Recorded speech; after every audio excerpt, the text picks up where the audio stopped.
تعالیٰ ان کے رات کے اس عمل کو دیکھ کر مسکرا دیتے ہیں. اللہ تعالیٰ ان کے عمل کو دیکھ کر مسکرا دیتے ہیں, اور جن کے عمل کو دیکھ کے اللہ تعالیٰ مسکرا دے فلا حساب لہ, اللہ تعالیٰ اس کا کوئی حساب ہی نہیں لیتا. بتائیے کیا اس بدنصیبی کی علامت ہم میں نہیں ہے؟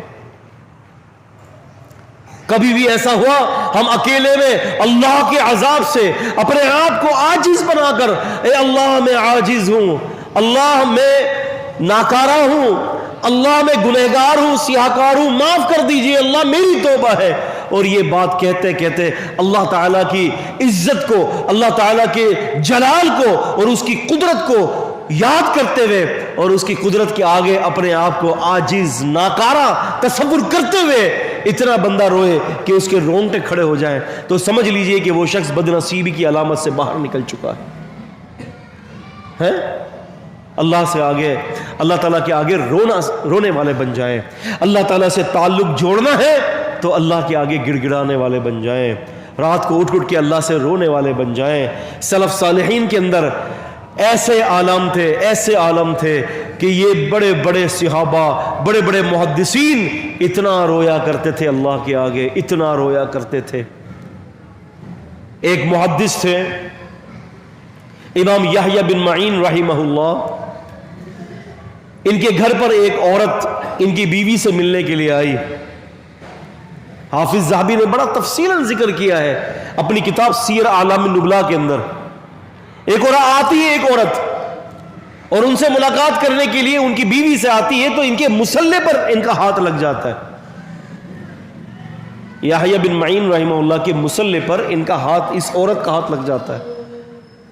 تو وہ عورت کہتی ہے ان کی بیوی کو کہ آپ جو ہے اپنے خاوند کا یہ مصلہ اٹھا لیجئے, کسی بچے نے آپ کے خاوند کے مصلے پر پیشاب کر دیے, پورا مصلہ سجدے کی جگہ تر ہو رہی ہے.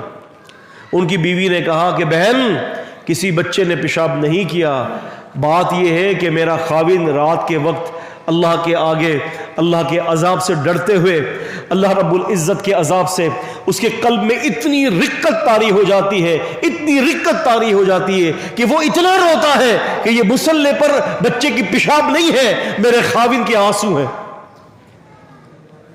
اتنی رقت طاری ہوتی ہے. تتجافى جنوبهم عن المضاجع, رات کے وقت بستروں سے ان کے جسم علیحدہ رہتے ہیں, ٹھنڈی ٹھنڈی راتیں ہیں, ٹھنڈی یخ راتیں ہیں, اس میں اٹھتے ہیں, اپنے گرم بستر کو چھوڑتے ہیں, اپنی بیوی کو چھوڑتے ہیں.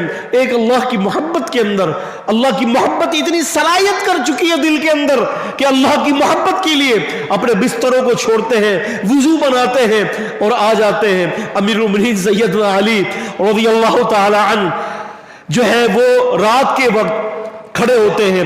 ابو نعیم الاصفہانی رحمۃ اللہ علیہ نے اپنی کتاب حلیۃ الاولیاء میں ذکر کرتے ہیں, کہتے ہیں کہ رات کے وقت اٹھتے ہیں, وضو بناتے ہیں اور مصلی پر آ کر امیر المؤمنین اپنی داڑھی کو پکڑتے ہیں اور کھینچتے ہیں اور چیخ مارتے ہیں اللہ کے آگے, اور اللہ سے کہتے ہیں یا اللہ, اے میرے اللہ, اے میرے رب, اے میرے پروردگار, آخرت کا سفر بڑا طویل ہے, اے میرے اللہ سفر طویل ہے آخرت کا, لیکن علی کے پاس آخرت کے سفر کے لیے زیادہ راہ نہیں ہے,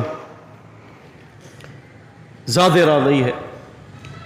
رسول اللہ صلی اللہ علیہ وسلم نے فرمایا, آپ صلی اللہ علیہ وسلم فرماتے ہیں کہ اللہ تعالی جب کسی بندے پر اس کے کسی دنیا کے عمل پر مسکرا دیتے ہیں, دنیا کے اندر اس نے کوئی عمل کیا اور اللہ تعالیٰ نے مسکرا دیا اس کے اس عمل پر, فلا حساب لہ, نبی علیہ السلام فرماتے ہیں کہ پھر یہ اتنا خوش نصیب شخص ہے کہ اللہ تعالیٰ اس بندے سے حساب ہی نہیں لیتا قیامت کے دن. قیامت کے دن حساب ہی نہیں لیتا اللہ تعالیٰ کس بندے سے, کہ جو بندہ اللہ تعالیٰ کی رضا کے لیے کوئی عمل کرتا ہے اور پھر اللہ تعالیٰ اس کے اس عمل سے مسکرا دیتا ہے.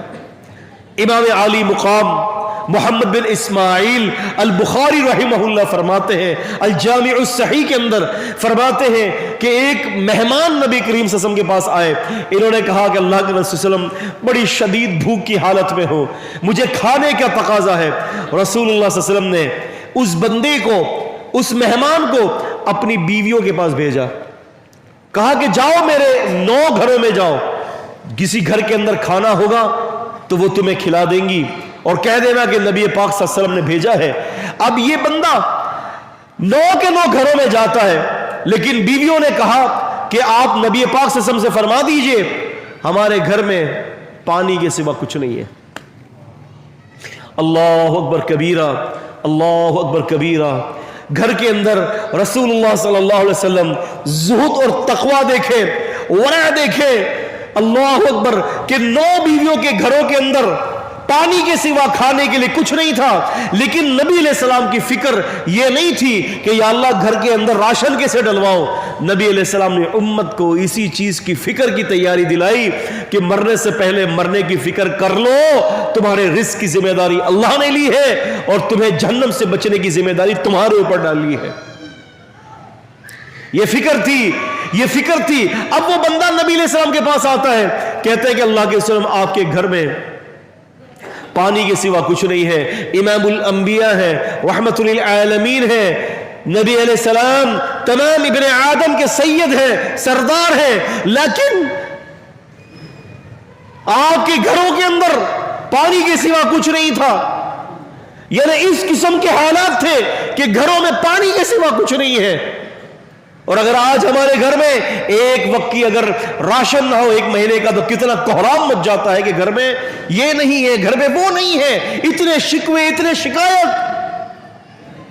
9 بیویوں کے گھر میں کچھ نہیں. اللہ کے رسول صلی اللہ علیہ وسلم کے پاس وہ آئے, بیٹھ گئے. ایک صحابی تھے انصاری, انہوں نے کہا کہ اللہ کے رسول صلی اللہ علیہ وسلم اجازت دے دیجئے, اس کو میں اپنے ساتھ لے جاتا ہوں, اپنے گھر کے اندر اس کی مہمان نوازی کرتا ہوں. اپنی بیوی کے پاس آتے ہیں اور کہتے ہیں کہ کیا تمہارے پاس کچھ کھانے کے لیے ہے؟ نبی پاک صلی اللہ علیہ وسلم کا مہمان آیا ہے. کتنا احترام تھا اللہ کے رسول صلی اللہ علیہ وسلم کے مہمان کا, کتنا احترام تھا, فخر کتنا تھا. کہنے لگی کہ صرف اتنا کھانا ہے کہ جتنا بچوں کو ہو جائے, نہ تمہارے لیے ہے نہ میرے لیے ہے. تو کہنے لگے کہ تم ایک کام کرنا, بچوں کو جو ہے بہلا کر سلا دینا اور رات کے وقت یہ کھانا مہمان کو دے دینا اور چراغ بجھا دینا جب کھانے کے لیے بیٹھے. میں صرف اشارہ کرتا رہوں گا, وہ یہ سمجھے گا کہ میں کھا رہا ہوں جبکہ میں کھانا نہیں کھاؤں گا. رات کے وقت مہمان نوازی کی, سارا کھانا اس مہمان کے آگے رکھ لیا, مہمان نے پیٹ بھر کر کھایا. صبح فجر میں رسول اللہ صلی اللہ علیہ وسلم سے ملاقات ہو گئی. آپ نے فرمایا ہاں بھائی کیا حالات ہو تمہارے, رات کی جو مہمان نوازی تم نے کی ہے پتہ چل گیا مجھے. اور آپ نے فرمایا کہ واہ بھائی تمہاری مہمان نوازی تو ایسی تھی کہ اللہ پاک کو راضی کر گئی تمہاری مہمان نوازی. اللہ پاک خوش ہو گئے تمہارے مہمان نوازی سے, اور فرمایا کہ خوش نہیں ہوئے بلکہ اللہ نے تمہارے اس عمل کو دیکھ کر اللہ نے مسکرا بھی دیا. اور مسکرا بھی نہیں دیا بلکہ تیری اس عمل پر اللہ تعالیٰ نے سورہ مجادلہ میں حکم بھی نازل کر دیا تیری فضیلت کے بارے میں کہ وَيُؤْثِرُونَ عَلَىٰ أَنفُسِهِمْ وَلَوْ كَانَ بِهِمْ خَصَاصَةٌ, کہ یہ وہ لوگ ہیں کہ جو اپنے اوپر دوسروں کو ترجیح دیتے ہیں اگرچہ خود اس کے ضرورت مند ہی ہوتے ہیں, اس کی ضرورت ان کو خود کو بھی ہوتی ہے, لیکن دوسرے لوگوں کو اپنے اوپر تک جو ہے وہ ترجیح دیتے ہیں. نبی علیہ السلام فرماتے ہیں کہ اللہ نے تمہارے اس عمل کو دیکھ کر مسکرا دیا ہے. رسول اللہ صلی اللہ علیہ وسلم فرماتے ہیں اللہ تعالیٰ جس بندے کے کسی دنیا کے عمل کو دیکھ کر مسکرا دے تو اللہ تعالیٰ قیامت کے دن اس سے حساب ہی نہیں لیتے. اور وہ خوش نصیب کہ جس پہ ہم بات کر رہے تھے, رات کے وقت اٹھتا ہے, تہجد پڑھتا ہے, پانی کے چھینٹے بیوی پر مارتا ہے اور کہتا ہے کہ اٹھو اللہ کا ذکر کرو. ہے بیوی اٹھتی ہے تو خاوند پر چھینٹے مارتی, اٹھو اللہ کا ذکر کرو.